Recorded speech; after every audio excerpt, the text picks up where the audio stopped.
it is not easy to live with the neurological conditions. Neurological conditions neurological disorders like tumors, seizures, degenerative disease, cerebrovascular accidents, அதே மாதிரி neurological infections, அப்புறம் headaches, facial pains, இந்த மாதிரி இருக்கிறது எல்லாமே தான் neurological disorders. இதுல ஸ்ட்ரோக்குங்கிற ஒரு ப்ராப்ளம், அந்த ப்ராப்ளம் ரொம்பவே ப்ரிவலன்ஸ் ரொம்ப ஜாஸ்தியாவே இருக்கு முன்ன இருந்ததை விட. ஸோ ஸ்ட்ரோக்ல ரொம்ப முக்கியமான important risk factor hyper tension, அதாவது ரத்த அழுத்தம் ரொம்ப அதிகமா இருக்கிறதுனால. இதுல ஸ்ட்ரோக்குங்கிறது என்னன்னா, பிரெயினுக்கு போக வேண்டிய பிளட் செல்ஸ், அதாவது ஒவ்வொரு பிரெயின் செல்ஸுமே உங்களுக்கு பிரெயினுக்கு போகும், ப்ராப்பரான ஒரு நியூட்ரிஷன்ஸும் அது உங்களுக்கு ஆக்சிஜனும் எடுத்துட்டு போகும். அந்த போற வழியில உங்களுக்கு எதர் பிளாக்கேஜ் இல்ல ரப்சர் இந்த மாதிரி ஏதாச்சும் ஒரு ப்ராப்ளம்ஸ் வரும்போது அது உங்களுக்கு ஸ்ட்ரோக்கை வர வைக்குது. ஸோ இந்த ஹைப்பர் டென்ஷன்ல ரெண்டு வகையா உங்களுக்கு ஸ்பிளிட் அப் ஆகுது, like acute and chronic. So கிரானிக்ல பாத்தீங்கன்னா ischemic stroke, subcortical haemorrhage and periventricular white matter disease, dementia, atherosclerosis, அப்புறம் இன்ட்ராசெரிப்ரல் ஹெமரேஜ் அப்படிங்கிற ஒரு விஷயத்தோட அது அசோசியேட் ஆயிருக்கு. அதே மாதிரி அக்யூட் ஹைப்பர் டென்ஷன் நீங்க பாத்தீங்கன்னாக்கா ஹைப்பர் டென்சிவ் என்செஃபலோபதி அப்புறம் எக்லாம்போபேசியா அப்படிங்கிற ஒரு விஷயத்தோட அசோசியேட் ஆயிருக்கு. ஸோ இதெல்லாம் என்ன அப்படின்னு நீங்க கேட்டீங்கன்னா, உங்களுக்கு பிரெயின்ல உருவாக்குற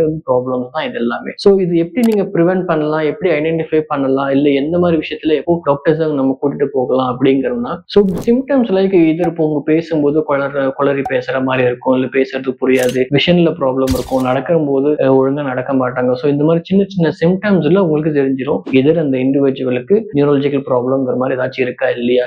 இல்ல ஆல் ஆஃப் சடனா இருந்தவங்க இப்போ உடனே கை கால்லாம் பேரலைஸ்டா இருக்கு அப்படின்னா அந்த நேரத்துல நீங்க பண்ண வேண்டியது ஃபாஸ்ட்னா எப்படின்னா, ஃபர்ஸ்ட் அவங்களுடைய ஃபேஸை நீங்க பார்க்கணும். ஸோ லைக் அவங்களோட ஃபேஸ் ஸ்மைல் பண்ண சொல்லணும். அந்த ஸ்மைல்ல சிமெட்ரிக்கலா இல்லைனாக்கா சம் டிராப் இருக்கு, அந்த டிராப்ல ஏதாச்சும் இருக்குன்னா அப்போ உங்களுக்கு எந்த சம்திங் ப்ராப்ளம் இருக்குன்னு நீங்க தெரிஞ்சுக்கலாம். இல்ல அப்படி இல்லைனாக்கா you can ask them to raise their arm, அதாவது கைகளை உயர்த்த சொல்லலாம், கைகளை உயர்த்தி என்ன இருக்குன்னு செக் பண்ண சொல்லலாம். அப்படி இல்லைனாக்கா அவங்களுக்கு நீங்க பேசுறது அவங்கள திருப்பி சொல்ல வைக்கணும், அவங்களுடைய ஸ்பீச்சை நீங்க செக் பண்ணணும். ஸோ லைக் ஃபர்ஸ்ட் நீங்க ஃபேஸை பார்ப்பீங்க, ஆர்ம்ஸை பார்ப்பீங்க, ஸ்பீச்சை பார்ப்பீங்க. இது எதுவுமே இல்லைனாக்கா லாஸ்ட் கம்ஸ் டி. அது என்னன்னா, ஆன் டைமுக்கு நீங்க பேஷண்ட்டை ஹாஸ்பிட்டலுக்கு கூட்டிட்டு போகணும். So which is 2 to 3 hours. இந்த சிம்டம்ஸ் பார்த்துட்டு பிறகு வித்தின் 2 to 3 hours நீங்க பேஷண்ட்டை ஹாஸ்பிட்டலுக்கு கூட்டிட்டு போனீங்கன்னா ஸ்ட்ரோக்கோட ரெக்கவரி ரொம்பவே ஃபாஸ்டாவே நல்லாவே நம்ம கொண்டு வரலாம். ஸோ இதுதான் ரொம்பவே ரொம்ப முக்கியமான பார்ட். ஏன்னா மோஸ்ட் ஆஃப் த பீப்புள் இப்போ இருக்கிறது நிறைய பேருக்கு இதோட அவேர்னஸ் இருக்கிறதே இல்லை. ஸோ நிறைய பேருக்கு இதுக்கு ப்ராப்பரான ட்ரீட்மெண்ட் கிடைக்கிறதும் இல்லை. ஸோ